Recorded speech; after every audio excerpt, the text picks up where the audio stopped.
drive a faster car. Lay my troubles to rest. Blow the smoke through my cigarette. City lights looking fine, and I know this is my time now. I'm gonna be myself, or I could be someone else. No one's stopping me now. I'm gonna skip my breaks, I'm gonna make mistakes. I just wanna feel alive. It's just what I do when I'm out, so try not to hold me down. Feel alive when I'm in this town.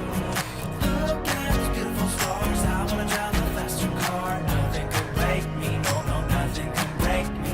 Try not to hold me down. Feel alive when I'm in this town. Look at these beautiful stars. I wanna take a trip to Mars. Nothing can break me, no, no, nothing can break me.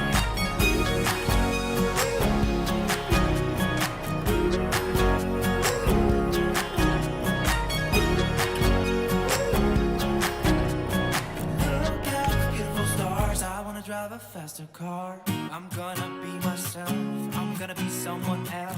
I'm gonna be myself. I'm gonna be someone else. I'm gonna skip my breaks. I'm gonna make mistakes. I'm gonna skip my breaks. I'm gonna make mistakes. I'm gonna be myself. I'm gonna be someone else. I'm gonna be myself. I'm gonna be someone else. I'm gonna skip my breaks. I'm gonna make mistakes. I'm gonna skip my breaks. I'm gonna make mistakes. Try not to hold me down. Feel alive when I'm in this town. Look at these beautiful stars. I wanna drive a faster car. Nothing can break me. No, no, nothing can break me. Try not to hold me down. Feel alive when I'm in this town. Look at these beautiful stars. I wanna take a trip to Mars. Nothing can break me. No, no, nothing can break me.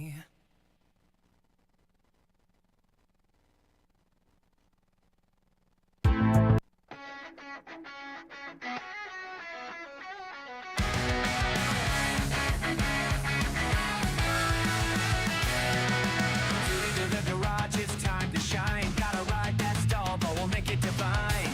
Sam's got the knowledge. With the chain and polish, you're ready to go. Grab a pad, grab a cream. It's easier than it seems. Thrills and haze, it's an extremes. Whoa, Sam and Stevie gonna get you started. Love so deep, a great job, Johnny.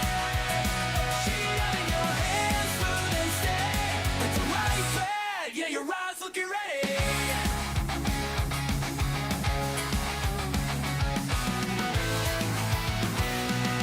Orange pad cuts, white pad refines. A little black for the mirror-like shine.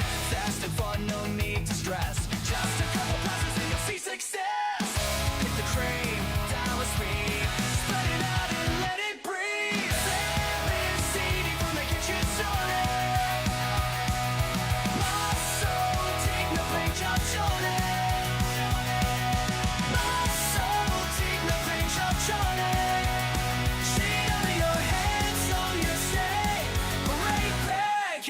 To the rating.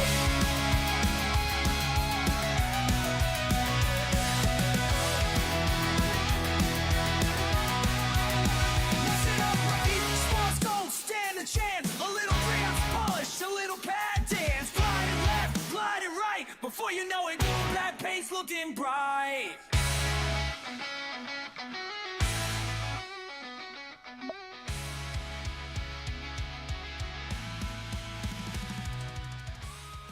Hey everyone, I'm Sam. I'm Stevie. And I'm Julie. And we're here with you for another episode of Griot's Garage YouTube Live. Today we're talking about basic polishing. It's pretty sure our number one most popular topic. So that's why we're doing it again. If you guys were around in September, we also did one of these back then. This will be similar but different. And of course, we are always going to do giveaways. So even if you were in attendance for the last Basic Polishing Live, think it's worth sticking around. Yeah. Hopefully you'll learn something new and maybe win something. Yeah, what are we giving away? We're giving away G9 two-step ceramic kits. I think We're gonna give away, try to do 3 of them. Yeah, 2 or 3. We'll give one away pretty quick. We're gonna save one for a really great question sometime during the live, and then we are gonna be giving one away right at the end of the live. So make sure that you stay tuned, keep asking your great questions, and we will be picking one of you. Yes. And then, did you mention the no questions left behind yet? Nope. If we don't get to your question today, tune in on Friday, and we'll be doing our no questions left behind, where we cover all of the questions we didn't get to. Yeah, or most of the questions. Trying, yeah, to get all of them. It's tough to get through all of them. You guys are always excellent at being engaged and asking tons of awesome questions. So thank you for that as always, and make sure you do that today so that you enter yourself in a chance to win one of those awesome G9 two-step ceramic kits. Pretty sweet kit. You get the G9 with the stock 6-inch plate. This one has a 5, but you'll get the standard G9 with the 6-inch backing plate. You get some correcting cream, you get some ceramic 3-in-1 wax, you get some towels, you get some orange foam correcting pads. So it's a great setup to get you started. You know, the only things you really need in addition to that are supplies to get the vehicle clean, and then supplies to do the prep portion, you know, get it decontaminated and ready for polishing.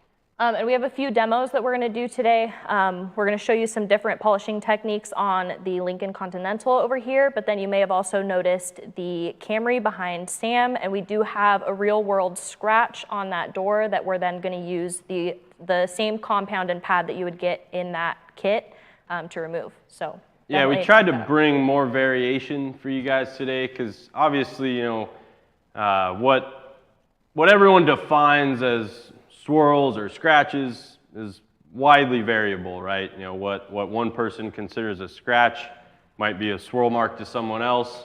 What the next guy considers a scratch might be, you know, down to bare metal, and it's like, well, that's time for repaint. So tried to bring a few different scenarios for you guys today so we can show you kind of some standard swirl marks on the Lincoln, and then some more isolated, deeper scratches and how to approach those, and what to expect when you are approaching those. Because oftentimes you're better off reducing but not removing to help, you know, preserve the paint finish, leave more behind. But we'll get more into that before we get too far into the weeds on polishing. We have a couple events that we want to announce. So the Works reunion at Amelia Island, the whole Amelia Island event is coming up the weekend of March 7th, March 8th. That's pretty much all we have this month. And March 9th, yeah. Amelia and all of the events within Amelia. So really cool event down there in Florida.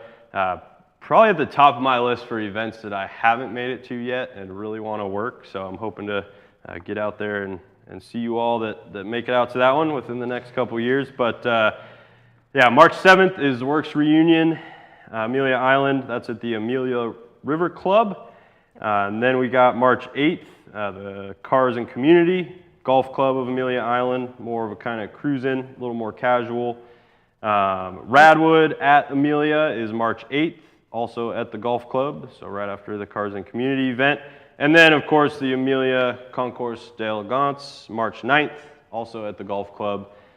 So, you know, very similar in certain ways to, you know, Pebble and those big noteworthy events, but also a little more fun, a little more eclectic in other ways. So awesome event. If you're down there in the area, make sure to get some tickets and at least make it to one of those events. Really good stuff going on down there. And I know, relate with a lot of you in the comments before we were live, saw a lot of, it's cold as heck out here and I'm sick of it. Fortunately, it's not like freezing cold here this week. It's warmed up a little bit. Yeah, we're in the like mid to high 30s, but it was in the teens last week, and I'm also sick of the winter. So if you need a break, head down there to Florida and enjoy some sunshine and some cool cars. Yeah. So, yeah. Real quick, we said we were going to give something away right away after announcing events, and it looks like Julie picked a winner from the chat. So Ab Menon, go ahead and send us an email to winners@griotsgarage.com with your address. Congratulations, you are the new proud owner of a G9. Nice. Congratulations. Enthusiast struck a chord with me, something I'm really excited about and going to give you guys a little early in on. Enthusiast asked where Stevie got her shirt. That is one of our caffeine and gasoline shirts. The unfortunate part about these shirts is they're kind of exclusive to folks that live in the Tacoma area, as they're produced and sold at our caffeine and gasoline cruise-ins by a local design company called Group 6. Or at least they have been. Yes, but we're getting ready to launch a limited edition t-shirt program in March with Group 6. We're going to be using some of their sweet designs and doing limited t-shirt launches every month that relate back to our handbook theme for those months. So really excited about that because we've had tons of interest in these style shirts and these designs, and we'll finally be able to open some of them up to you guys. We're also going to have 4 to 5 legacy designs that will remain available indefinitely, and then those monthly designs will cycle every 30 days approximately. So you'll only be able to get it during that month, and then it'll switch to a new design. And the Senna will be on one of the legacy designs, so you will be able to get some sweet, not that Senna, it'll be the Senna F1 car. A little different, but even better. Yeah. Same awesome Marlboro theme though, so same colorways. Yeah, will be pretty sweet. But let's go ahead and move on. Let's see, make sure you guys are asking those questions so you're in the running for that next giveaway. Yep. If you're not already, of course, make sure you get down below, hit the subscribe. Whether you've been here before or are new, if you're not already subscribed, please do so. Helps us out a ton. Give us a thumbs up. It's another huge help. Helps us justify coming out and doing these types of events. And also comment. Like, comment, thumbs up, hit the notification bell. As much interaction as we get from you guys, the better. Really, again, helps us justify coming out and doing these. Keeps the bean counters happy, as Nick would say. Yep. And we appreciate you being here this evening. There's another goofy live stream. I heard something going on. I don't know, whatever. But Yeah, our competitors are coming after our spot. That's all right. We'll be here. So to start off, obviously there are some things that you need to get done before you're actually getting into polishing, whether that be by hand or with an orbital. There's always prep that is necessary, and that prep is really important. It's a lot like any other process. If you skip the preparation, you're probably going to have pretty substandard results as you get into the actual work. So spend the time, do the prep. It's very important. Of course, step 1, wash the vehicle, get rid of any loose soiling, loose contaminants. That one's pretty obvious. I feel like probably don't even have to say that to you guys anymore, but we'll cover it anyways. Step 2 is decontamination. So this one we get a lot of questions about. Do I need to decontaminate my car? Why do I need to decontaminate my car? Oh, I have a brand new car. I don't need to decontaminate it. There's no clear answer other than check your paint, evaluate the paint, and that will tell you whether or not you need to decon, even if it's a brand new vehicle. I've seen plenty of brand new cars that have tons of contamination from sitting on a car lot. So don't assume that you don't need to do it.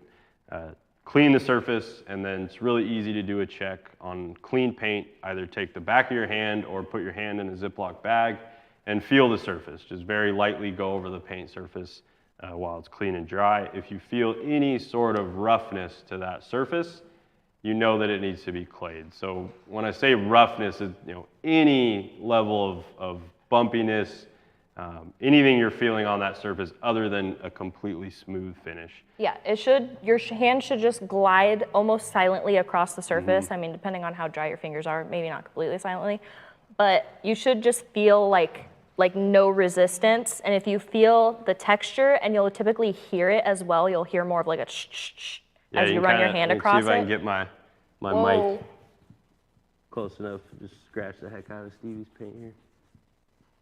Just for you guys. Called me out, it's fine. You can kind of hear that. You won't get any sort of audible noise if the surface is completely decontaminated. Yeah. But it's always best case, like Sam said, to get those contaminants out before you polish, because then your pad isn't picking that up and potentially causing more defects for you to chase after. Yeah, we're not going to give you demos on decon right now just for time's sake, but we do have a live specific to decontaminating, as well as several other videos on our YouTube channel that you guys can check out for more information on that process. Very easy to do, very simple, very approachable, not really any way that you can mess that one up. So even if you're brand new to any kind of detailing, I'm sure that is something that you'll be able to get comfortable with quickly. And it's really essential to prevent not only further defects that you're going to cause if you polish over contaminant, but it's also going to allow all of your subsequent processes to work much easier and allow you to get full performance out of them. So it makes your life easier and ensures that what you're doing after that prep, you're getting the full value out of it. You're not spending time applying a protectant that's not going to last as long because you're putting it on top of contaminant. Yep, 100%. And then after that, you're going to assess how you want to go moving forward. So that's going to, you're going to essentially, you're going to assess how much time you have or are willing to dedicate to this task. You're going to assess the severity of the defects. You're going to think about how the vehicle is used and stored. So if it's a daily driver that's parked outside, you might treat it differently than a show car or even a car that's kind of babied, kept in the garage and driven once in a while. All of these factors are going to come together to determine your best approach, because it doesn't always make sense to remove 100% of the defects. My Camry, for example, is daily driven and goes on trips all the time, and I'm not going to get that 100% perfect because it's just not realistic. It's going to pick up, you know, random little dings and scratches from buffaloes and whatever else as I use it as my daily driver. You're just going to drop that in there Yeah. to really get people guessing. We'll talk more about the buffalo scratches later. You know, from Buffalo, New York. Bison. Same thing, American bison, whatever. So yeah, take all those factors into consideration when you're determining the best method for you, and then get into your test section, which we've talked about plenty of times, and we're not going to get too deep on here because we want to cover all the creams and pads and all that. But definitely do your test section first and assess the surface to make sure whatever method you've picked is giving you the results that you want.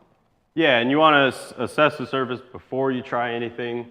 Matt, can you switch to the, there we go. So we've got some lights set up on the Lincoln deck lid here. Oh, that handheld's not doing a whole lot with those bright lights up, but you can see some of those swirls and you know, light straight line scratches in that finish there. So you want to look at the surface with a focus light, or if you're outside and have direct sun, you can use the sunlight and pick out what you're up against. So is it water spots? Is it swirl marks? Is it really heavy scratches? Is the paint dull and you have oxidation?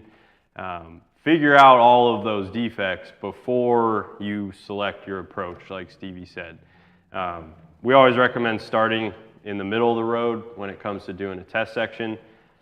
So correcting cream and an orange foam pad is a good place to start.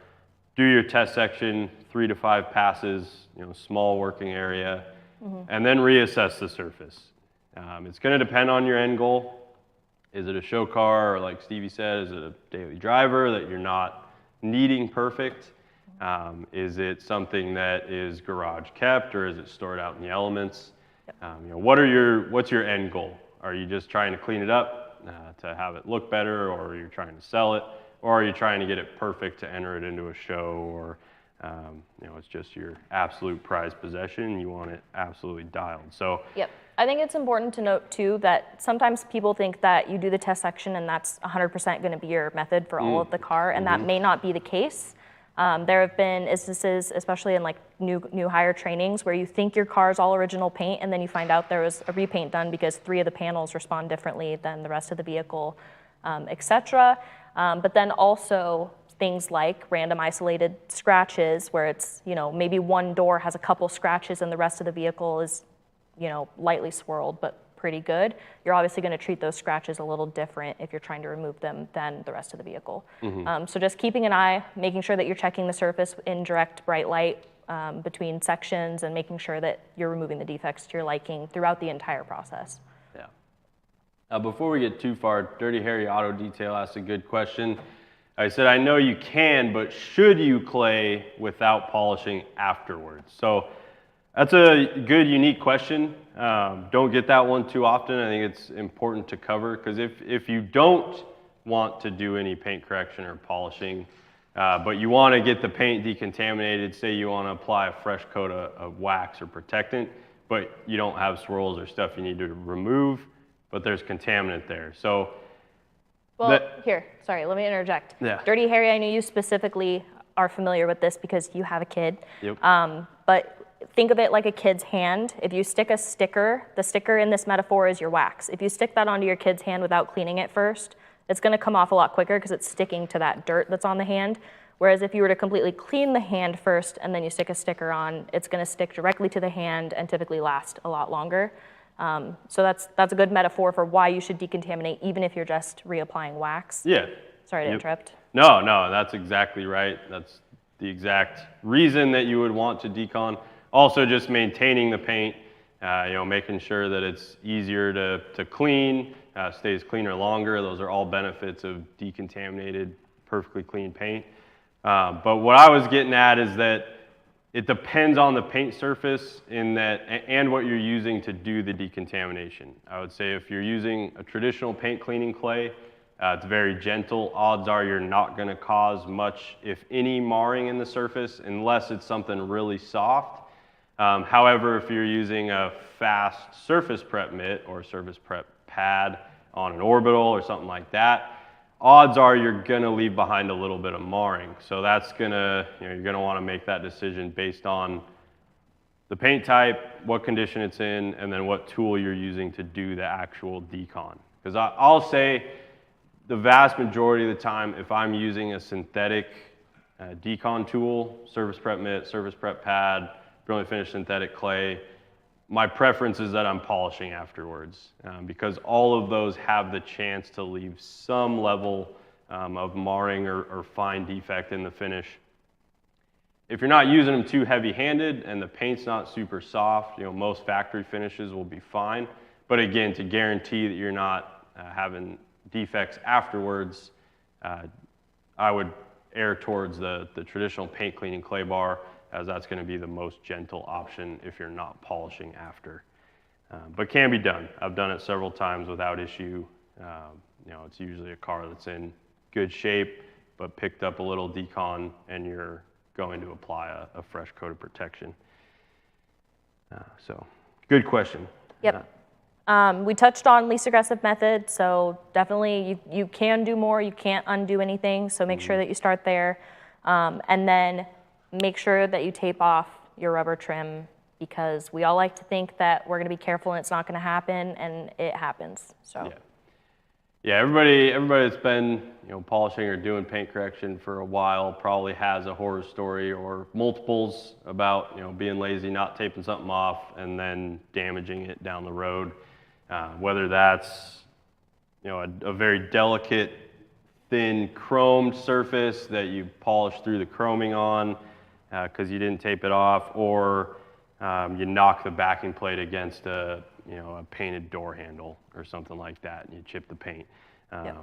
It's always the time that you don't expect it and really, really don't want it to happen that it accidentally happens, and then you're pulling your hair out trying to figure out how to come back from that. Yeah, so that's a really important step for anybody that's just getting into the basics.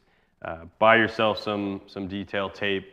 Our precision masking tape is great. It's very low adhesive, so there's not really any consequence. Even if you were to leave it on overnight or for a few days, you shouldn't run into any problems there. And essential, like Stevie said. Again, a lot of the work is in the prep, and doing thorough prep means your later processes are going to be nice and easy for you and go much smoother. Yep. Go ahead. Sorry, no, you. I was going to transition to the next step, Okay. so if you have something else. I was transitioning as well. So compounds and polishes. So we've talked a little bit about what you do ahead. Now we're going to get into the products that you're actually using for the polishing steps. So we have a couple different selections of compounds or polishes. The first ones I'll talk about are the Boss creams. So the Boss creams really are our pinnacle of polishing or defect removal performance. So these are the best of the best in terms of what you can buy out there for removing defects from any paint system. They use extremely refined submicron abrasives, so they're very consistent abrasive particles. Sub-micron, means they're smaller. They're going to be smaller than a micron, which leads to a better finish. We use varying percentages of that abrasive load to give you the different cut rates, but that really fine particle size ensures that even the most aggressive, the fast correcting cream, is still going to finish down very nicely, even in a lot of soft finishes out there. Fast correcting cream is the most aggressive. Correcting cream would be your middle of the road, moderate. Perfecting cream would be your last step, your final polish, and then finishing sealant. Or for just very fine, like Yep. swirl marks, Yep. water spots, things like that. And then finishing sealant is an all-in-one, similar but slightly less defect removal than perfecting cream, but also contains some waxes and polymers to help protect the finish afterwards. This is a really underrated product in my opinion. It is phenomenal for soft finishes, especially finicky, plain black paints.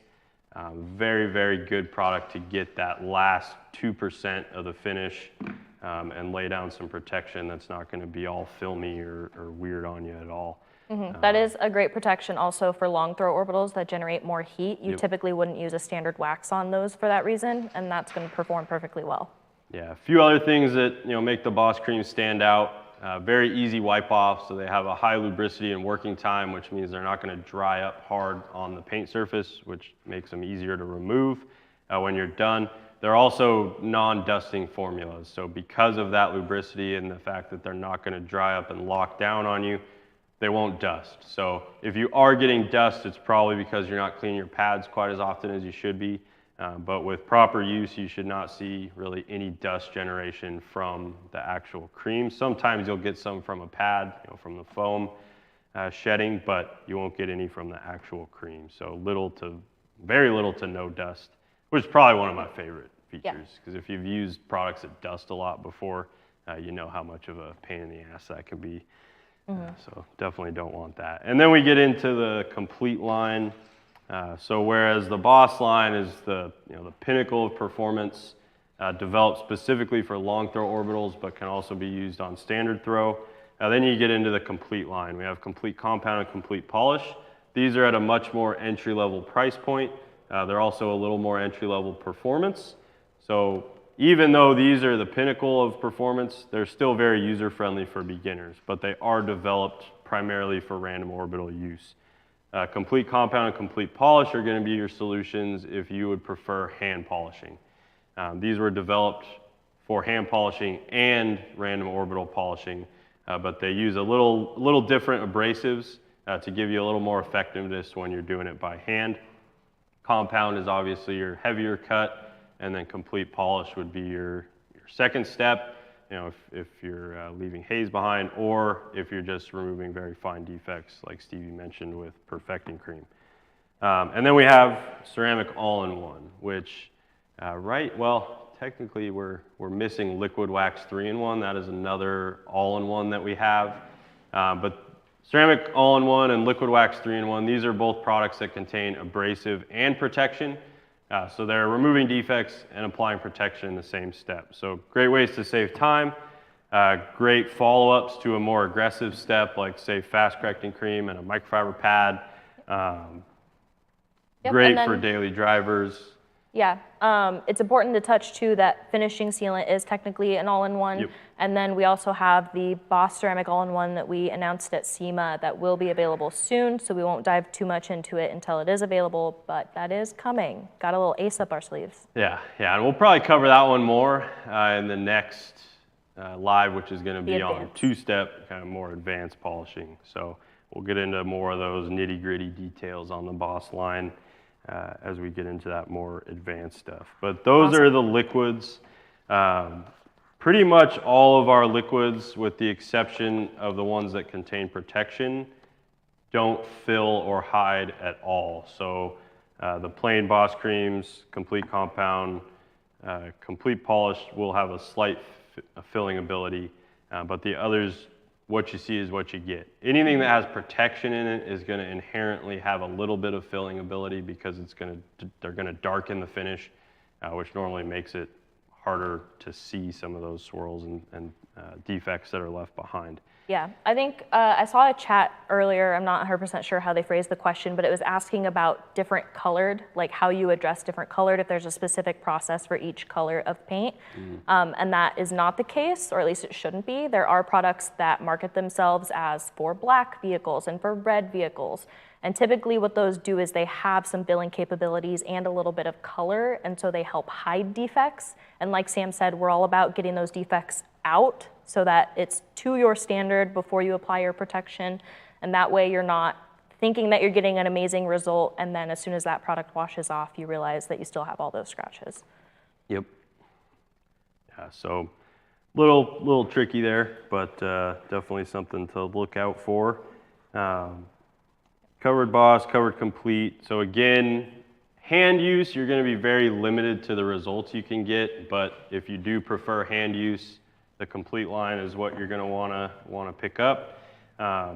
We'll show you some of the limitations of hand application when we get started demoing. We've got a machine versus hand demo that we will do, which some of you may have seen in the past. We've done that one before, but it's a little different on this surface.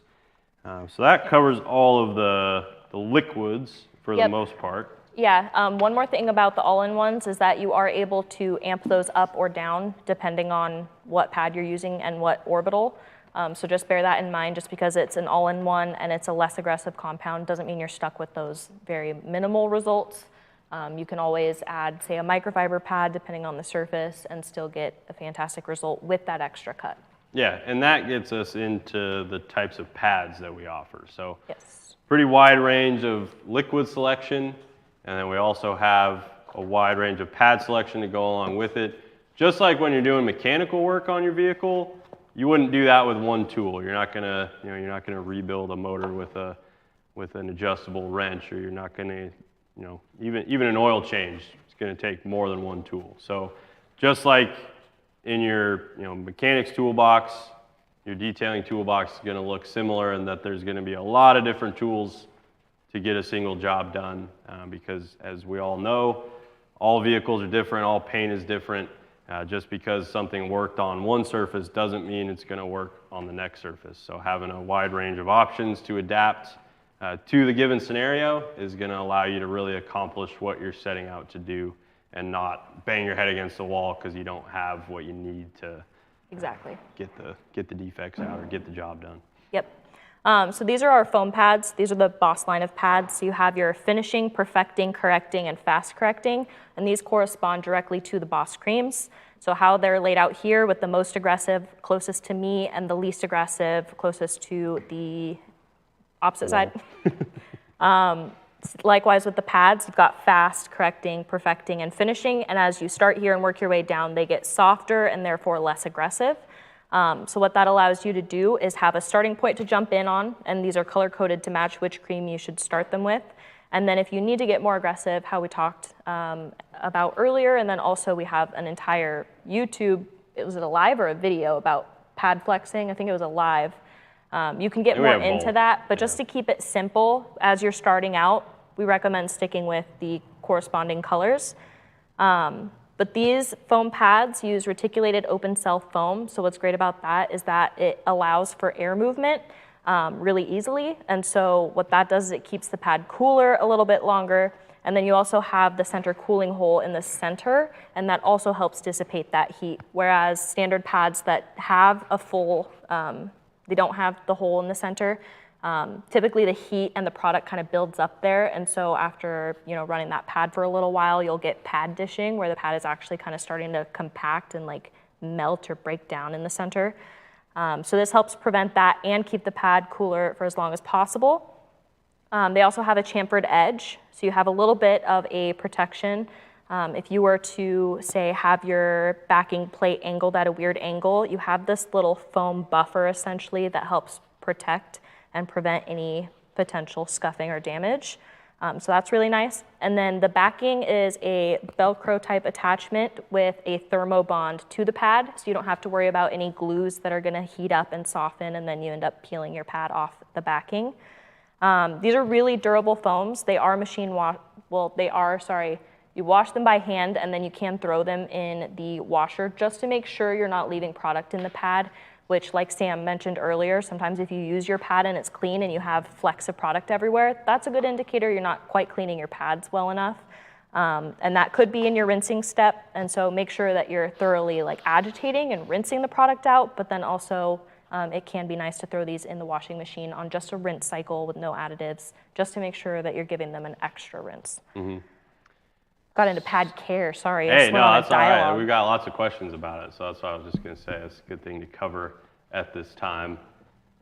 Julie, you got something for us? Yeah, there was a couple questions regarding vinyl stripes and how do you handle that or approach that when you're polishing, and then also PPF.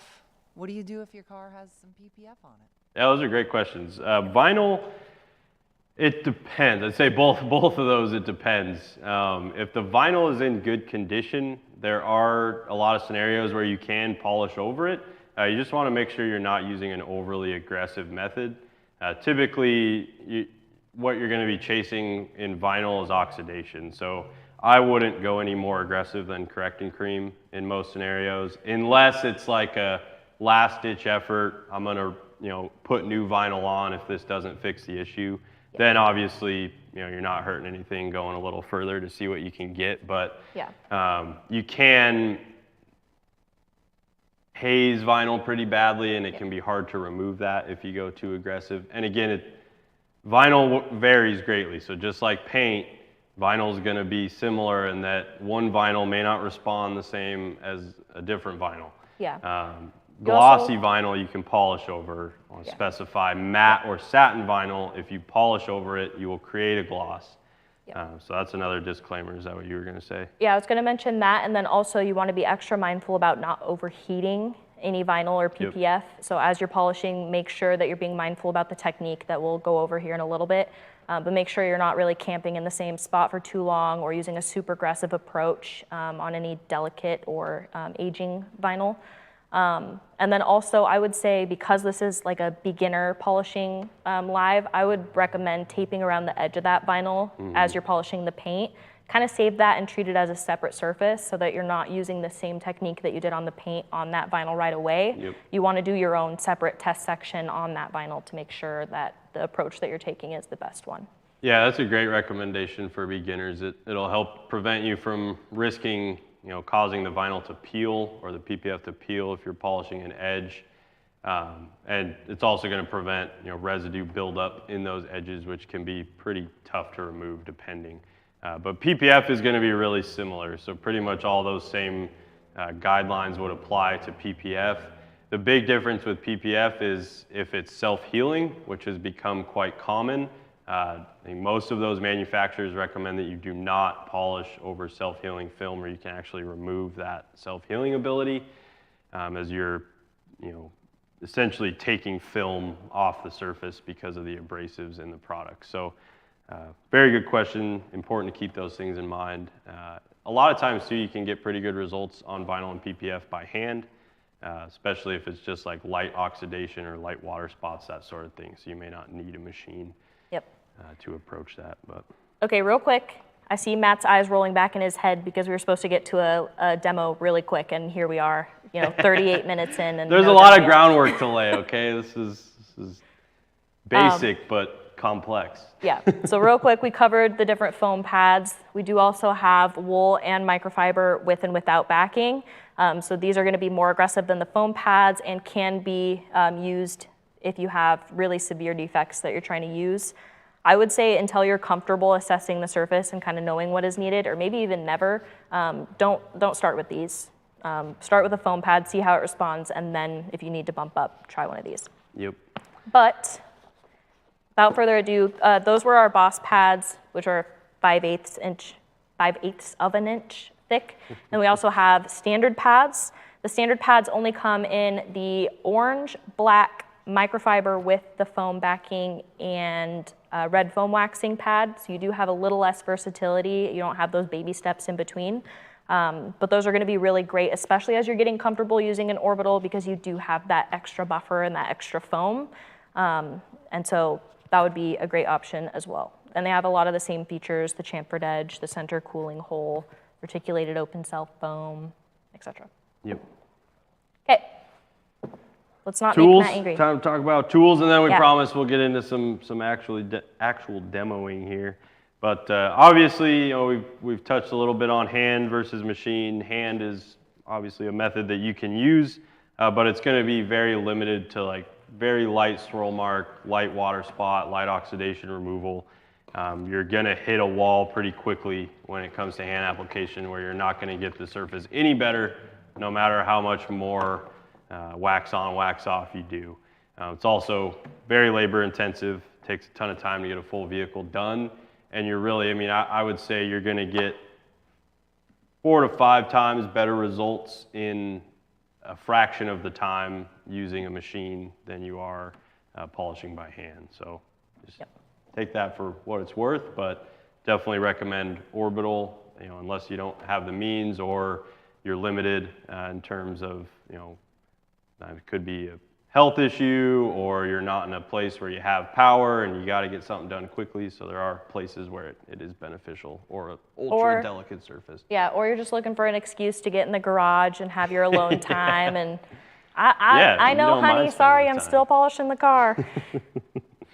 It's taking forever. Yeah, this is going to take a minute. It's very labor intensive and time consuming and minimally rewarding. That's why Sam is making me do it. I'm just kidding. But I'm going to go ahead and apply some ceramic all-in-one to this orange foam pad on our little palm grip and get started polishing on the Lincoln, and then we can cover some questions while I'm doing that. So I've applied the product, and then with hand polishing, I like to spread the product over the surface I'm going to work first.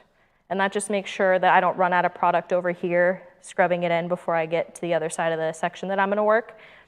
And then spread the product over the surface, and then you're gonna come back in and really get in there. Well, you might wonder, why the heck is Stevie working all the way over there on that panel? We're using that whole panel for demos, so Yeah. he's just using the edge for the hand application. We'll put a light on that. I'm when she's also done, so you guys making a can see. mixtape. Yeah. Wiki.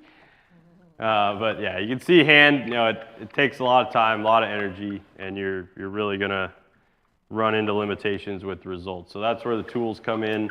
Random orbitals, some of you guys may have heard negative connotation related to machines or tools that you're using on your paint. That's typically going to be associated with a rotary tool or a direct drive. A random orbital or a dual action machine is going to be much safer in preventing heat buildup that could lead to burning the paint, damaging the paint. The majority of what we sell are random orbitals, like our G9 that I'm holding here. This is a 9mm orbit throw. When we talk about orbit throw, we're talking about the diameter that this pad orbits off center. So let me plug this one in real quick, and I can turn it on slowly and show you guys. So you can see that's not just spinning, it's orbiting and oscillating as well. This is considered a standard throw tool, and then there's also long throw tools, which are slightly more aggressive because they have a longer orbit throw. So this is a 15mm random orbital, and you can see that oscillation is almost double, much more obvious. There's a much longer orbit going on there, as well as that rotation. The rotation on a random orbital is also a free spin, and the orbit is gear driven.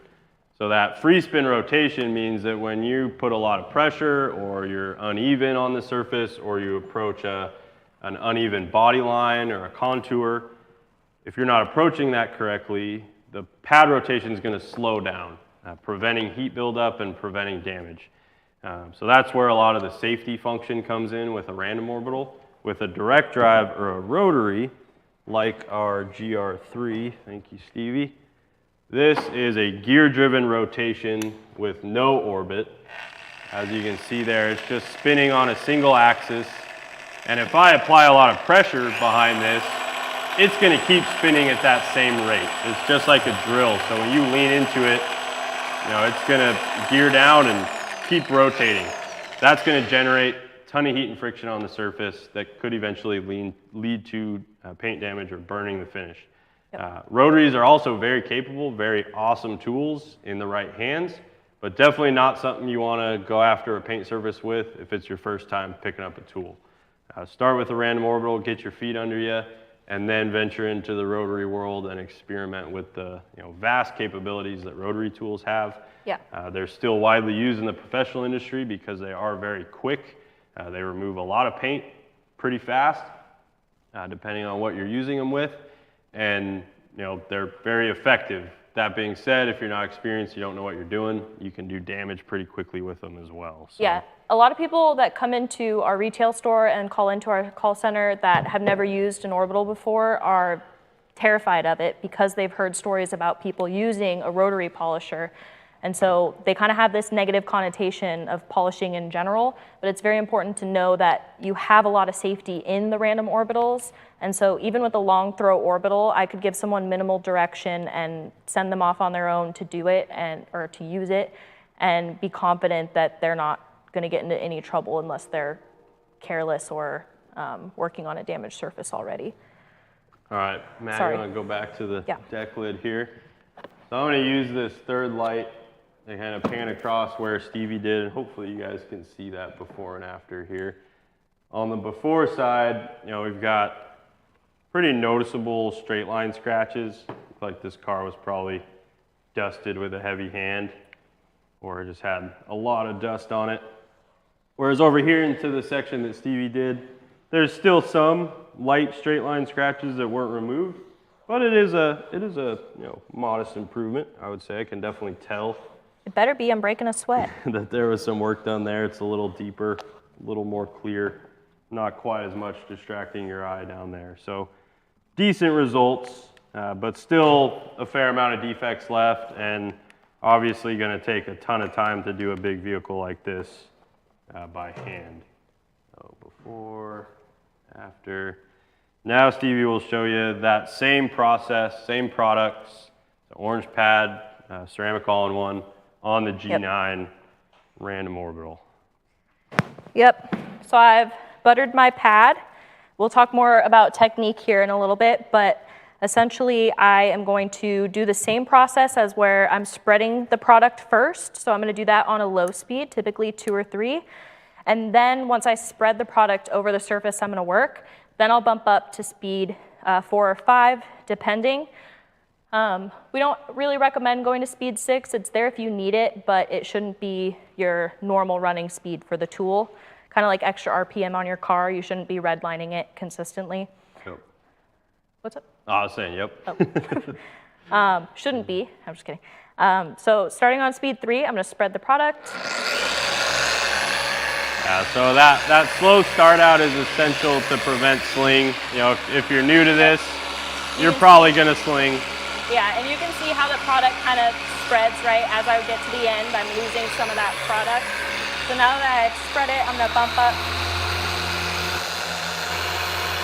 So she got her working surface laid down, and now she sped the tool up to speed 5, but you notice how she slowed down her arm speed. So that's also critical. It's probably one of the #1 mistakes that users who are new to this make is they move too quickly. So if you're moving your arms too quickly, moving that orbital too quickly over the surface, it's going to limit your ability to remove those defects. It's going to take you longer actually to get the job done right. So slow that arm speed down, let the tool do the majority of the work for you, and you'll end up with much better results. And typically you'll do 3 to 4 passes. And I want you to keep an eye, if you can see it, on the backing plate spinning. Sorry, I thought you were saying something. No, you're good. Yeah, so you see that nice rotation. You can see that it slows or stops as I tilt the pad. So that's going to be your key indicator as you're getting comfortable using the orbital. Watch these red marks. Sorry, I didn't mean to use that finger. To make sure that they're still spinning. If you see them kind of stall like I demonstrated there, that's a good indicator that either your backing plate is tilted, so that might be that you're using a little more downward pressure on the butt end of the tool, or it might be that you're pulling up too much to compensate for that, or it could be that you're on a weird contour and you just don't have the pad completely flat the way it needs to be. So just keep an eye on that as you're getting comfortable, and that'll be your indicator of whether you need to kind of finagle the angle of the pad. Yeah, and Ren is asking some pretty great questions. So she asked, I'm not sure, Ren could be either. So I apologize, didn't mean to say she, might be a dude. But anyways, they asked, how much pressure do you use when you're removing the product like Stevie is right now after it's been applied? Ideally, you don't want to use hardly any pressure at all. Depending on how thick the product is laid down on the surface, you may need to apply a little bit. But with the plush edgeless towels, like the ultra plush edgeless that Stevie's using here, they pick up polishing residues, wax residues very well with minimal pressure. So the more pressure you use during wipe off, the more chance you have of putting towel scratches back in the paint. A lot of microfiber towels, if you use them really heavy-handed, can actually put scratches into the paint surface. If you've ever used a Costco microfiber and pressed that seam or that edge down as you're wiping over paint, that'll scratch pretty much all paint surfaces. Yep. So we did a nice little reel on that, so if you haven't seen it, check that out. Yeah, little to no pressure ideally. And then another really good tip for wipe off is to wipe with your hand perpendicular to the surface that you're wiping. So instead of wiping like this, I'm going to wipe like this. That's going to ensure that I've got, a full contact patch instead of pressure points. I'm getting a full sweep instead of 5 different pressure points with my fingers. And then, I know, Stevie, a good tip that I've heard you mention is to pull towards instead of pushing away. I was just going to say that. So if you notice when Sam was wiping, even though his body's at the side and he was wiping this way, he's essentially pulling towards his body, which is putting less pressure on. Whereas if you were to push away from your body, I can even feel that in my hand. I'm uncomfortable. Yep. But I'm putting more pressure into the surface, and therefore there's a higher chance that I'm going to impart. Yeah, and those are both things that are definitely muscle memory. If you practice them diligently for, I'd say even doing one full car, if you're, disciplined about using those types of techniques, you'll create that muscle memory and it'll just be second nature. Another big one is towel control. So this really applies to any time you're wiping anything off the paint, but having your towel folded in half twice. So once, twice, that gives me 8 clean surfaces. So now I wipe a section, I've got spent product in that section that's then going to deposit residue if I keep using it. I'm going to flip to the other side, I'm going to wipe the next section. As I keep going around the car, I'm going to keep flipping that towel. Once I've used all 8 sides, I'm going to toss that towel on my cart or in my laundry bin. I'm going to grab a fresh towel. That way I'm ensuring that I'm not chasing my tail, redepositing polish or wax residue back on the finish. Yep.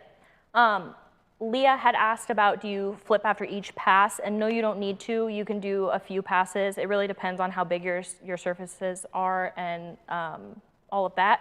I did flip it and almost immediately. I did a first pass and then flip. That's really just personal preference. You don't need to do that. I just like consistently cycling back and forth between the 2 sides and then flipping it inside out. So that's not necessary. It's just a habit of mine. Yeah. Another great question that Ren asked was, how do I know if I have soft or hard paint? So every time we talk about soft or hard paint, this question comes up. And it's a really good one because it's nothing that you're going to be able to determine visually. And a lot of the time, honestly, it's really kind of an experience thing. The more paint finishes or the more paint systems that you work on, the better understanding you'll have of what is hard and what's soft and how to tell. But the easiest way to tell is when you do a test section. So on this finish, the section that Stevie polished by hand, there's some pretty fair defects in here, and the result that she got was honestly better than I expected for hand application. So that tells me that this paint is probably on the soft side. Yeah, it's because I'm yoked. Let's be real. Stevie is quite strong, but you can tell, we got pretty respectable defects for a hand defect removal, excuse me, for a hand application, and that tells me this is on the moderate to soft side. In a hard paint, I would expect a hand application to do very little, if anything, at removing defects. So again, unfortunately, there's no like chart that says this car has hard paint, this car has soft paint, this car is right in the middle. Something you'll kind of pick up as you go. General rules, I would say, European manufacturers tend to be on the hard side, specifically BMW, Mercedes.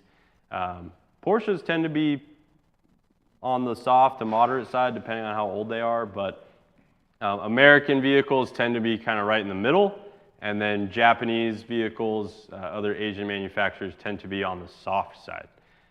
So again, those are general rules of thumb. They don't apply all the way across the board, but kind of guidelines, if you will. Yep.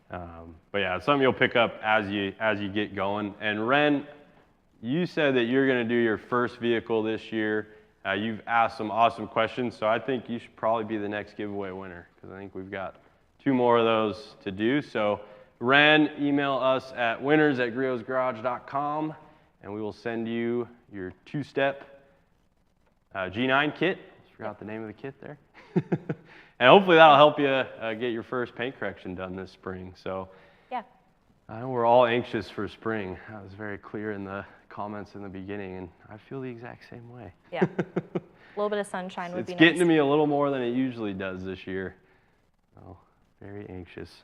So you were talking about how soft this paint is, about how good of defect removal we got just from the hand application. You can also tell that if you do a test section with a mild polish, like the all-in-one that we used. I don't know if you can see in the light on the camera, but there's some buffer trails here, and that's an indicator that this paint might be a little too soft for the setup that we used. So that would be something where we would reassess and say, okay, well, we can try, a section. That's not really doing anything, sorry. Oh, yeah. It's hard with those bright lights up there. That's like me being like, look at the paint, as I'm in front of it. But that's a good indicator. You could try a softer pad, so like the yellow foam or the black foam, and see what results you get with that with the orbital. But the orange foam and the all-in-one definitely was slightly more aggressive than we need on this paint. I think instead of, I don't know how you feel, Sam, but we were going to do the demos here. Should we just move there, considering the time and? No, I think we can probably get through both as long as we're diligent about brevity. Let's. Not talking too much here. I'm going to answer one more of Ren's questions because it's relevant to what we just talked about. She said, wait, what's the difference? I saw wax removal towels and plush microfibers. So the wax removal towels are going to excel with wax removal. They have 2 different sides to them that allow for kind of an initial wipe and then a final buff. To be straight up with you though, if it were me and it was my money and I was buying a bunch of towels and I wanted a towel that would do polish and wax removal very well, I would get the standard microfiber plush edgeless towels. So these come in a pack of 6. I think they're $29.99 for a pack of 6. Pretty good deal. They're, in my opinion, just the right thickness. The ultra plush towels are what Stevie was using, the gray ones. Those are also great, but for some they tend to be a little thick, especially for polish removal. That can get kind of sticky sometimes depending on the vehicle, so I go with the thinner towels usually. But they're both great. The plush edgeless of either form, standard or ultra plush, are definitely what I would go with for polish and wax removal. I use a ton of those towels. They're awesome. Yep. All right, you want to do your? Yeah, so next demo, we're going to do kind of show you guys the difference between a 2-step and a single-step approach, as well as the difference between what to expect from microfiber versus foam pads. Another one of the very common questions that we get. So I'm going to scoot over here, disappear off screen for a second, and we'll do some polishing on the deck lid of this Lincoln here. So I'm going to start out with microfiber. We're going to do microfiber on the G15. And this is a combo I'm pretty familiar with. I would expect this to remove virtually everything. that is in this paint finish. We're going to go ahead and go with our most aggressive option, fast correcting cream. So this is a pretty aggressive combo. G15 long throw orbital, Boss microfiber pad, and fast correcting cream. So this would represent like an aggressive step in a two-step method, which I'm getting a little bit outside of basics, so I apologize for that, but I think this will be a good demo for you guys. So again, pad flat on the paint surface before I fire up the tool. I'm going to keep the pad as flat as possible to that paint. I'm going to start at a slower speed, quickly spread it out, and then speed up to speed 5 and slow down my arm speed as I do my passes. I'm going to do this whole half, and then we're going to do half of this microfiber section with foam to show you how you would follow microfiber to get out the haze that it imparts in the finish. All right, so we got that nice and spread out evenly. Crank her up to 5 and really slow down my arm speed. So just nice and slow. I'm using moderate pressure here. Pressure is something we haven't talked a lot about, but typically, light to moderate pressure is going to be your friend. Heavy pressure is usually not necessary unless you're approaching, a really deep defect on a flat surface. But normally you do want to avoid excessive pressure. So I've probably got, I don't know, anywhere 5 to 7 pounds or so applied to the backing plate. That was 2 passes. I'm going to do pass number 3. You can see I'm only going one direction since my section is longer here. One tip that we like to give for beginners is doing a crosshatch pattern, which will help you count your passes. So I count one pass is one full coverage of that surface. So if I'm doing crosshatch, now I'll switch, go the opposite direction. This would be my 4th and final pass. You really want to let the car guide you. The crosshatch pattern is a recommendation. It's not a rule.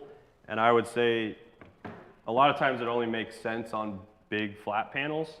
If you're doing the side of a vehicle, it's going to make a lot more sense to run lengthwise instead of fighting, the curves and contours going up and down all the time. Yeah. So a lot of times you kind of let the panel guide you, but. Yeah, or even like roofs with sunroofs where you have that like awkward long section in front of it.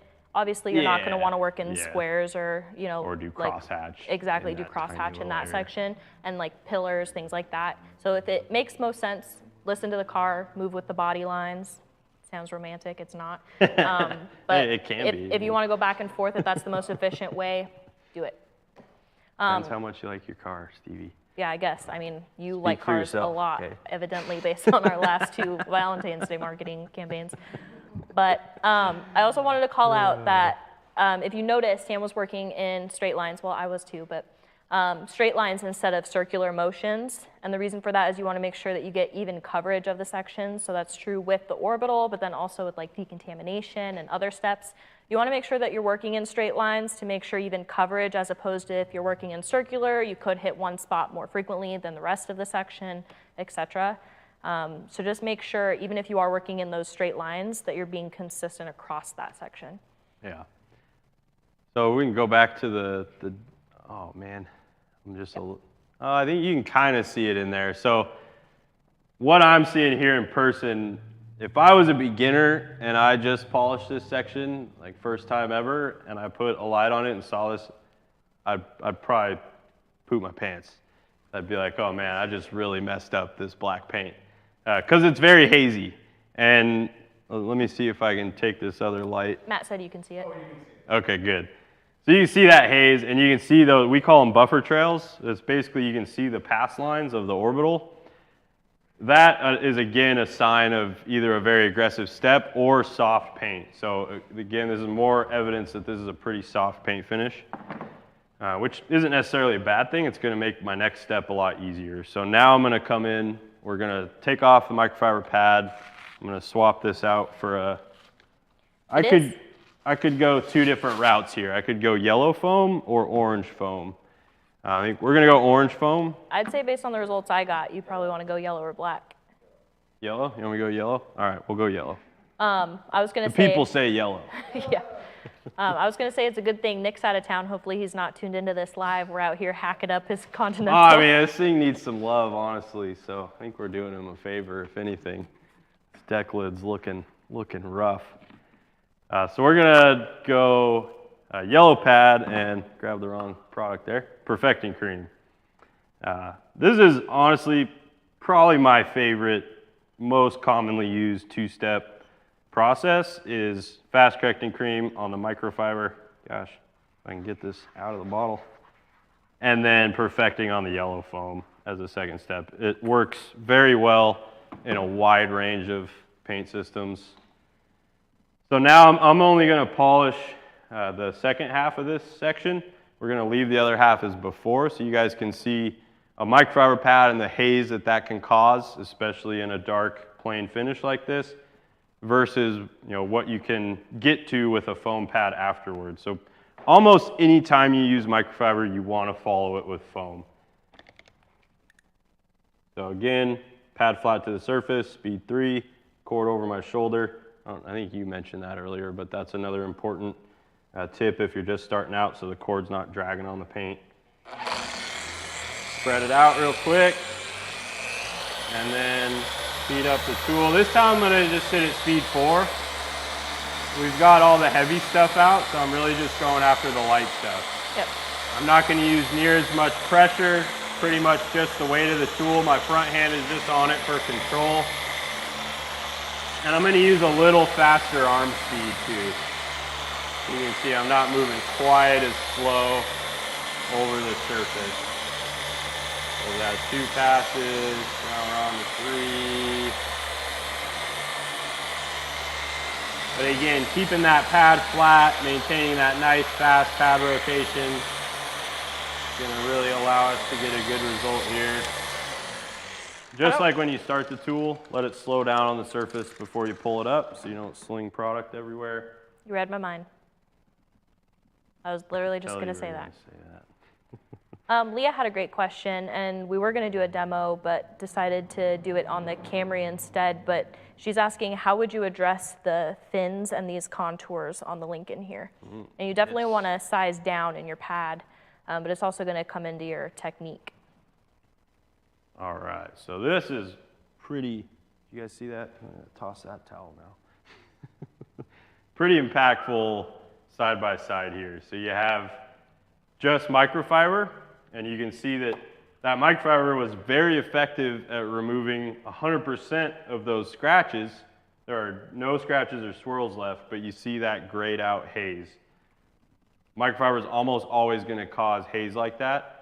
Obviously, you're going to see that a lot more prominently in a dark, plain finish like this than you are in, say, a white, a silver, a tan, even a red, or a metallic finish will hide that haze a lot more as well. So that's where your test section comes in to determine, okay, could I get away with just the microfiber on this paint, or am I going to need to follow it with a foam step because I'm getting a lot of haze? So good example of a test section there. That is perfect. So that is what, if I were doing this whole car, this is obviously not a daily driver. It's not like a dedicated show queen either, but it's obviously beautiful black paint. So I would be going after perfection on this, and that is the combo I would use. That is phenomenal. Very deep, very dark, no haze, no scratches left. Looks like you can just reach into it. So then here, you can see well, it's a little further over, the all-in-one that Stevie did with the G9 and then hand. So obviously your two-step process is going to be the most effective at getting the defects out and getting as close as possible to a perfect finish. But your single-step process is also very capable. So it's always interesting to see kind of going through the different options, what type of results you can get. And that's where you want to base your plans on, whatever your expectations or your goals are. Because obviously, if this were a daily driver, I probably wouldn't try to get it that perfect. Because then the next time I wash it or something happens, you're just going to be that much more frustrated. But it's all personal preference. So Yeah, to each their own. Yeah, and to speak to this surface in specifically, some of you are ragging on Nick how he could let it get this bad. And to be fair, this is a show car, but it's also a used show car. Yeah, so man, he'll yeah. drive it around once in a while, or it made it out to the Good Guys shows in Puyallup this year, and it's getting driven around. And there was all those fires around that time, so there was a little bit of ash in the air. So. Have some grace. It's just a consequence of a vehicle getting dirty and being cleaned, right? Like, if you're touching the paint and removing dirt, whether it be with a wash or with a detail spray, you're gonna pick stuff up over time. You know? And cars are meant to be loved. This one especially should Yeah. be shown off and loved. So it's just a consequence of. Yeah, and then it's fun to bring them back and get that awesome result, getting them back to perfection. So, I know some of you have asked like about how much paint you're removing. Questions like that. Even with a two-step, pretty aggressive method like this, I'm perfectly comfortable. I don't have any concern that process on this paint is going to thin it out so much that it's going to cause problems for me down the road. I'd be comfortable on this paint finish doing that at least a few times because this is a relatively new repaint. I think it's been polished a couple times, but still plenty of clear here, and really still a very safe process, even though it is a little more aggressive and you're getting those phenomenal results. If you're doing an all-in-one, that's going to be much less aggressive, and you could do that. I don't know. I mean, it's hard to put an exact number on it, but you could polish this thing a whole lot with an all-in-one before you're running into any problems. We have a couple questions regarding speed I'd like you guys to go in a little bit more detail on. The first one is, are there different speeds? What speed do you recommend?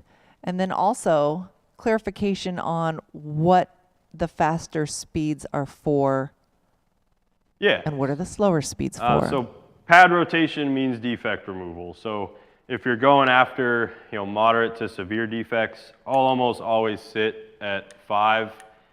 Like Stevie said earlier, you don't necessarily want to go all the way up to 6, but if you need it, it's there. So there are situations when I'm working on something real nasty where I will speed up to 6 to just mow through it quicker.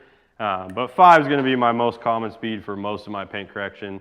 And then, yeah, I'll clock down to 3 or 4 if I'm doing like a finishing step and I already have the heavy stuff out. Or if you're using a G9, you want to apply some wax, go down to speed 2 or 3. You don't need any defect removal ability there. You're just laying wax down so you can go nice and slow. So yeah, different speeds for different tasks. All of our products will have a speed recommendation on the back, which makes it easy. So in the directions, it'll tell you what speed to start at. Of course, those are recommendations. You can play around on your own. That's the great thing about all of this is it's very adaptable. So you don't only have the different orbitals and speeds, but you also have those 4 different cream options. 7 different pad options. Plenty of versatility to approach any problem that you might be facing on a paint finish. So a lot of questions about how many pads, which that's always one of my favorites for beginners because it's really important. If you're not using enough pads, you're shooting yourself in the foot pretty seriously. I think the question was about an average size vehicle. I think they said 3 Series BMW. So that's a great point of reference. Everybody knows what those look like. That's very crucial to the question. True. New 3 Series are a lot bigger than old 3 Series. But either way, I would say you're going to be in the 4 to 8 pad range, depending on how many steps you're doing. If you're doing a single step, I think 4 pads is going to be sufficient. If you're doing 2 steps, I'd go up to 8. I like to swap pads pretty frequently. I'll limit myself to like a quarter of a vehicle before I'm swapping pads out. If I'm trying to get a car to perfection, a lot of times I'll swap pads every panel. So that could mean 12 plus pads. Yeah, and it's important, like we talked about earlier, you can wash and reuse these pads as long as you're taking good care of them, so you're not overworking them or leaving them with dried product in them. Then they will last you years and many uses. Yeah. So just because you're using 4 pads doesn't mean you're spending, $40 on 2 packs of pads each time you detail your car. That's an investment if you're taking care of them. Yeah, and like I said, I mean, you're really really hurting yourself if you're trying to get by with few pads, and especially if you're not maintaining them during use. Stevie covered this a little bit earlier, but this is another really important tip if you're just starting out, or if you haven't been doing this. Clean your pads after every single panel on the vehicle. I do it after every section. When I say clean, I mean clean mid-use. So you're not putting them in the sink with water and pad cleaner. You're going to use a pad conditioning brush or a compressed air nozzle on an air compressor. Yeah. For the pad brush, I'm simply going to power the tool on and take the pad brush in and out, just from the middle out to the outside. Nice and easy, not a lot of pressure. Do that for, I don't know, 10 to 15 seconds. That's going to knock a lot of the dead product out of your pad, allow that pad to be more effective, and allow you to run it for longer before it loses that effectiveness. Because if these get built up with a lot of dead product, they get heavy, they get soft, and they stop performing the way you want them to. So pick yourself up a pad brush and use it every panel. I like to think of it as they get soggy and wet because they're building up that product, and you think of soggy, you think of soft and mushy, and that's kind of what your pad is doing. It's not performing as effectively. But we talked about that reticulated open cell foam. What that brush is doing is opening those cells back up so that you have that initial bite. Yep. Compressed air will do the same thing. I prefer compressed air if I have it available to me. Obviously not everywhere you go to detail will have that, so the pad brush is a great tool to have. Very inexpensive way to really maximize your efficiency and save yourself money. If you're cleaning those pads every panel, they're gonna last exponentially longer than if you're trying to run a pad around an entire car. You'll blow up a pad pretty easily trying to get through one vehicle with a single pad. So very important to keep that in mind. I think another thing, I think you mentioned this earlier, but I'll reiterate on it. When you're applying product to the pad face, so say I just did that section, I'm moving to the next section. I'm not going to keep swirling product on. I've already have some product in this pad. It's primed essentially. So I'm just going to add a few drops around the perimeter. Typically I'll do like 4 to 6. Now that was 8. I did 4 bigger ones, 4 tiny ones. So moral of the story, you don't want to over apply product to the pads. You don't want to be layering it up on there every time you apply. And you'll know if you are over applying product, because it'll probably sling, but even if it's not, if you're like on the verge of having way too much product, you're gonna see a thicker, it's gonna look like you're spreading suntan lotion on your car. You know how it's like white and thick? It's gonna look like that on the car. Yeah, and your pads will get really soggy and heavy, and you'll get more vibration out of the tool and all kinds of problems. So not a lot of product on the pads, and then make sure you're cleaning them in between. Cleaning them is essential. I think, honestly, if I was going to give somebody that was just starting out one tip, I think that would be it. Clean your pads every section. You'll get a much more consistent result in a lot less time. Yeah. Do you want to transition over there? Yeah, let's do it. Yeah. And while he's doing that, I'm going to go impromptu here. So as far as amount of product that you want to apply to the pad, I like to kind of use this descriptor. If you think of like toothpaste commercials, they have that like thick dollop, you know, that big round glob of product. You don't want that when you're applying product to your pad. You want to keep the end of the tip of the bottle against the pad and keep it moving so that you get a little line like down here, as opposed to that thick, like full glob line of product, because that's going to be too much and you're probably going to sling. It's just a good reminder of how you should be applying your product so that you don't have all that product on the face of the pad that's then going to get dispersed with centrifugal force and fly everywhere. Felt like a nerd just then. That was weird. Centrifugal force. That is a great word. All right. We're making some moves. All right, so shifting over to Stevie's car. While Matt's getting the camera set up, you guys won't be able to see it till the camera's over here, but do you want to tell the story? You'll probably tell it better than I can. Yeah, so here in Washington, we have a game farm where they have like antelopes and I guess bison. All I would sorts of say animals. buffalo. Yeah, that come up to your car and you can feed them bread. And I took my nephew and nieces there, and the first couple times we went through were fun and fine. You know, it's kind of terrifying. We're laughing and crying, but it's good. But by the end of the day, the buffaloes, I think, kind of realize that it's the end of the day and there's not going to be many more cars, and so they get a little more aggressive, and I was unaware of that. So we had one literally biting the door handle, trying to climb in the window, and Yeah, these are like rubbing 1,200-pound bison. Yeah, literally, and if you like look it up because it's terrifying. They're literally running next to your car and swinging their head around. Yeah. And so one of them ended up biting my door handle and then rubbing his horn up and down the door. So I have a small dent and a few scratches on my And car. Stevie was a kind enough aunt to use her own car. Yeah, I was like, never again. Selfless act, because they make you sign your car away before you drive through there, saying that you won't sue them or go after their insurance after you get a horn through your door panel or something like that. Didn't you say that you've gone through once too, and they opened the van sliding door? Yeah, and one of the workers said that they've learned that vans have sliders, and they can literally, most automatic sliders on new vans, like you don't have to pull the door handle very hard. So they were trying to bite it. One of them got it. I was able to hit the button fast enough to close it before my kids were getting licked Devoured, in the face yeah. by a giant bison.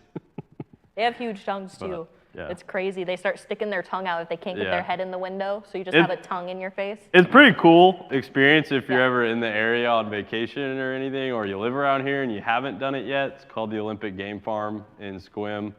And yeah, it's a lot of fun. I've taken the kids through there. It's great for kids. Just one time, but core memory for sure. I have a hilarious video of my son screaming like a little girl because a bison is reaching his tongue in the window trying to get him. Awesome. Nice. Okay, nice. So Matt's miraculous camera work. You can see this scratch very nicely. So this was from a horn of one of those bison that was getting a little frisky with Stevie's door here. So this is, we wanted to show you guys this because obviously, like I said in the beginning, there's a wide range of what people define as a scratch. This one fits that bill for pretty much everybody. I think everybody would see this and say, oh yeah, that's a scratch. So it's not like a swirl mark where some people are like, oh, I don't even know what you're talking about. I don't see that. Or Yeah, and you it guys just always looks like a spider web. You guys always give us a hard time about cleaning cars that are already clean. So we wanted to give you a real world scratch. No, you're not going to encounter buffalo, when you're in your everyday life. But you could encounter somebody with their shopping cart a little too close to your door, or somebody's bag scratching. Yeah, this is the kind of thing that I run into a lot, where like one of my friends or a family member is like, hey, I came out of the grocery store and noticed this gnarly scratch. Like, can you help me get this out? It's an eyesore. I'm tired of looking at it.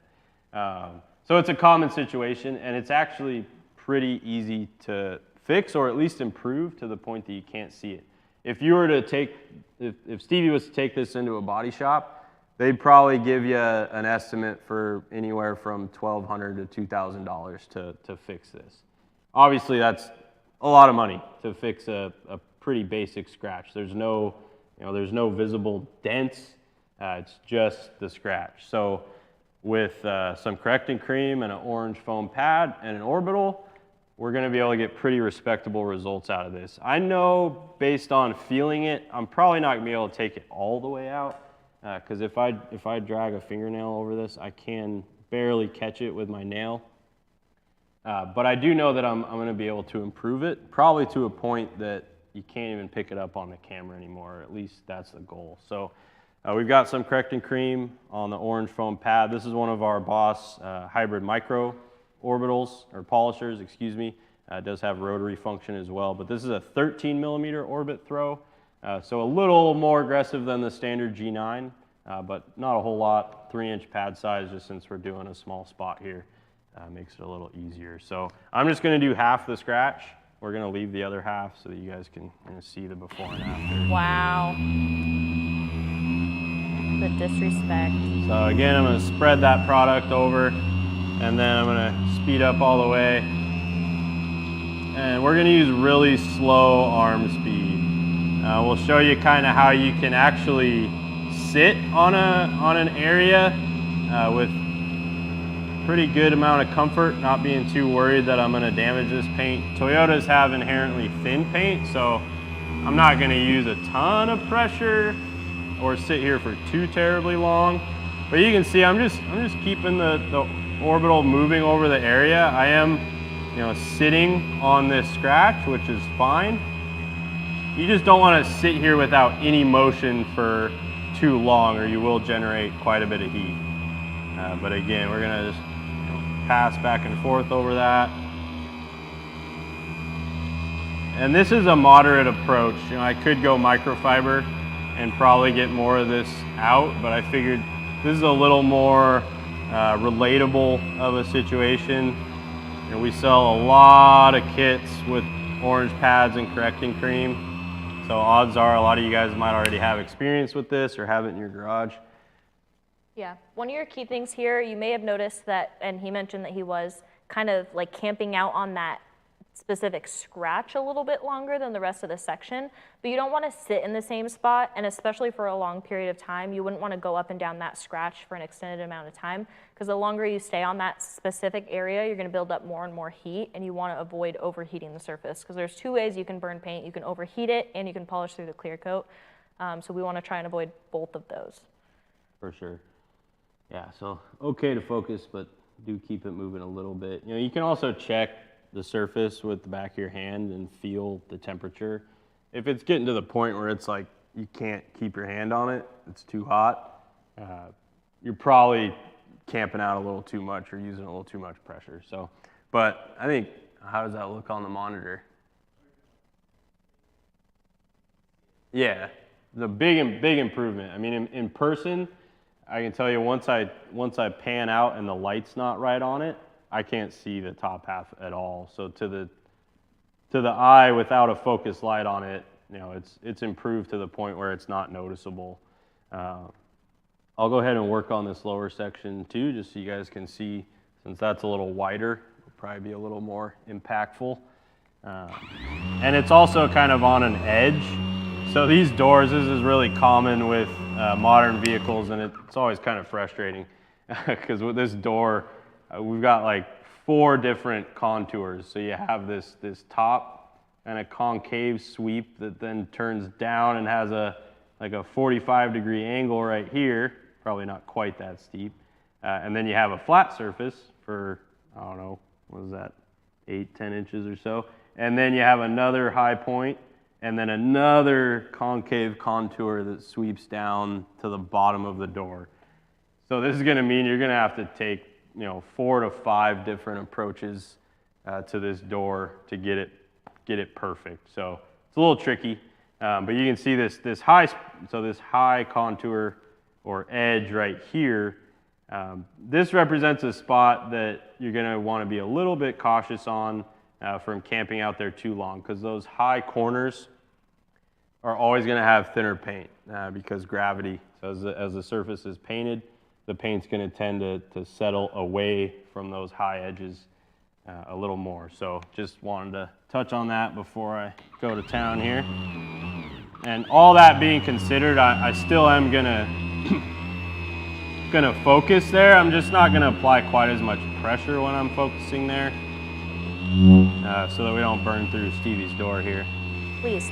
But I pretty think it's also, confident. Sorry, it's also important to mention that we're taking more of a beginner approach here with the orange pad and the correcting cream. Like Sam said, we could get more aggressive. Depending on how aggressive you get, I've seen some pretty impressive work even with just the G9. I believe it was complete compound and a microfiber pad. On my first car, I had some kids scratch "You Suck" lightly into the door with a key. Long story, I suck though. But Sam ended up, it was when I was new to Griots, and Sam was like, let me try a couple things, see what I can do. And he ended up removing 98% of those scratches. There were a couple spots where they had put a little more pressure that were actually like pretty deep, but for the most part, you couldn't even tell that I sucked. So I've seen some really, really impressive and capable results from what would be our enthusiast grade or like lower level orbitals. So don't think that just because you're new, you can't get those impressive results. Sorry, I just talked about how you polished You Suck. Oh, yeah. I forgot about that. Yeah, pretty awesome. So not a ton of time, and you can very faintly see it towards the bottom here. There's definitely still a scratch left, but it's much less visible. I could go after that more aggressively if I wanted to get it out 100%. I'd probably be able to get the majority of it out. There's a pretty deep section where that high edge is because there's more pressure there when the bison was rubbing his horns up and down. So that section may not come out all the way, even with microfiber. You always want to consider the fact that, like, okay, this is a daily driver. Am I happy with this? If I'm not happy with this and I want to go further and get it out all the way, what's the risk there? Am I going to thin out the clear so much that the next time this car is polished, it's going to get burned, or the next time it's sitting out in high UV for a week, when it's parked, when Stevie's on vacation or something like that, is it going to cause clear coat failure because the paint is so thin now? So really, some of you may have heard the polish to reduce, not remove. I think that's a very important concept to remember because you don't always want to go so far as trying to get it all the way out, or you may compromise the paint finish. So definitely ask yourself those questions as you're working to keep yourself out of trouble. Like we said in the beginning, first, do no harm. That's your number one goal when you're working on any car, whether it be your own or a customer's vehicle. You obviously don't want to do damage to the surface. So take the less aggressive approach. Leave potentially some of the scratch behind to preserve the finish for the rest of the car's life. Yep. Sam, I've got an interesting question I'd like you to address. Shoot. LS6 Tommy says, I don't know a lot, but I was always told, quote, never put the pad down on the car if the polisher isn't running. That would be a tip for rotary tools. So that's common for rotaries. Like you'll get seen the same recommendation for don't apply the product directly to the pad, put it on the car, fire the tool up at a slow speed, and then you spread the polish as you hit the surface. So yeah, that is a common recommendation for rotary tools, not for random orbitals. If you fire this bad boy up before it's on the paint finish, you're going to sling product everywhere. You can also do that with a rotary. Technically, you want to start it out at a slow enough speed, and you're contacting the paint very quickly after that, so there's not a lot of time between when you start it and when you're onto the paint surface. But yeah, don't do that with an orbital. It doesn't work out quite as well. So that's a good question, though. Definitely lots of stuff out there, and it's not always specific what kind of tool it's referring to. So I think that's honestly how orbitals kind of got a bad name, is because people are just talking about using machines on paint and assuming that it's an orbital that's causing the issue. In a lot of cases, it could be a rotary. And like I said earlier, rotaries are still very capable, very good tools to use. You just want to make sure you have some experience before you start going to town on your prized possession. Yep. So we need to pick one more winner. We gotta close up here. So, Julie, if you want to help as well, we're gonna look through the questions here real quick. I was laughing really hard at enthusiasts saying the bison must have also thought that I sucked. That's pretty good. Yeah. I don't know how many times enthusiasts has won though. I think it's been more than once. Some of you old timers that are always here are our most loyal viewers. We thank you very much. You guys might be picking up that we're trying to give some attention to the new folks too. So apologize. We still love you guys. I'm sure you'll still have the chance to win. But if we know we've given you stuff before, we're trying to take a little bit of a break. Just full transparency. It's not you, it's us. Yeah. Me has asked a lot of good questions. Who's that? Me. You? Me? I mean, who's on first? Come on, Julie. Yeah, let's give me. Who is me? Sorry, couldn't help myself. Me, email us at winners@griotsgarage.com. Your handle's really throwing me for a loop right now. I don't know what to think about it. I just thought everyone was talking to themselves in the chat. Yeah, at me. Wait, what? No, it's clever. I like it.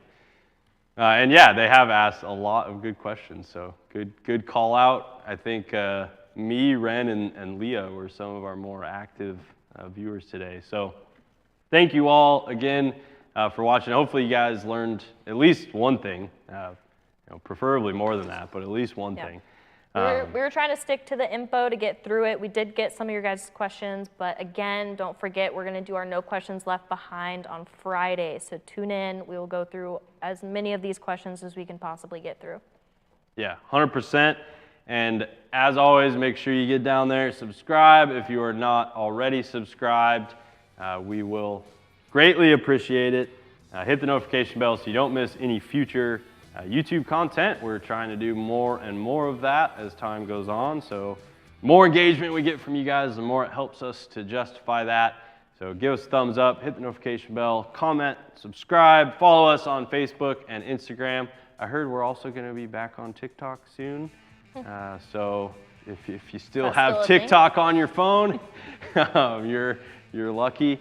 But yeah, apparently that is coming back. So make sure you subscribe across the board.